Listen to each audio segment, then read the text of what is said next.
Can the Weyland-Yutani Corporation successfully reclaim their lost biological weapons if the creatures are now being controlled by a sentient synthetic hybrid?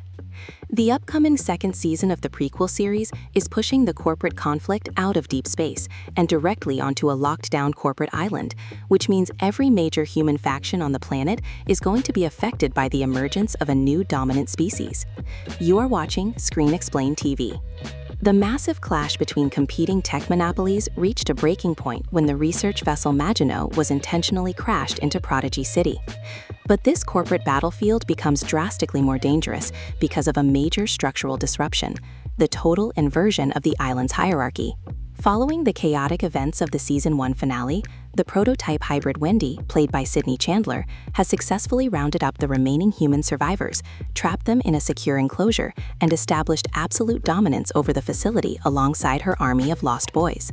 Because Wendy has claimed control by utilizing a fully grown xenomorph and a juvenile variant as lethal enforcers, the corporate balance of power has completely collapsed. This leads to a systematic standoff where the traditional human authorities are completely powerless.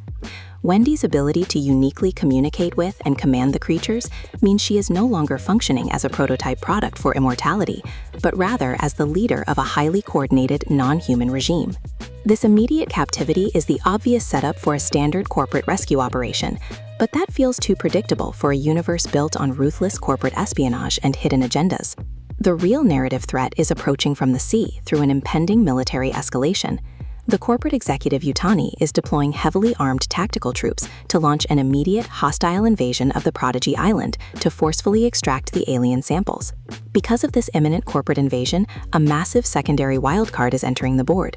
The series is introducing a highly secretive new character played by Peter Dinklage.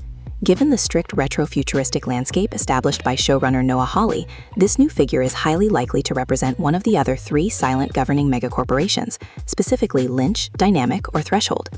This means the incoming Weyland-Yutani strike force will not just face a deadly xenomorph defense counterattack, but a multi-sided corporate trap designed to steal the creature's genetic secrets before Weyland-Yutani can secure a global monopoly on weaponized evolution. This forces the story to shift its entire focus. The plot is no longer just about a small group of soldiers surviving an isolated creature outbreak in a corporate lab.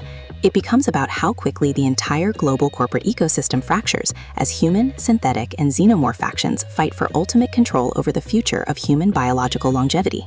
So now, the ultimate outcome of Season 2 depends entirely on the true nature of Wendy's connection to the monsters. This will either lead to a brutal corporate slaughter where Weyland-Yutani's advanced tech is completely dismantled by a coordinated alien horde, or it will reveal that Wendy's hybrid consciousness is slowly being rewritten by the xenomorph matriarchy, transforming her into the ultimate threat to all human life on Earth. Will Weyland-Yutani successfully contain the hybrid uprising, or will Wendy's new empire permanently change the fate of the planet? Subscribe to Screen Explain TV for more.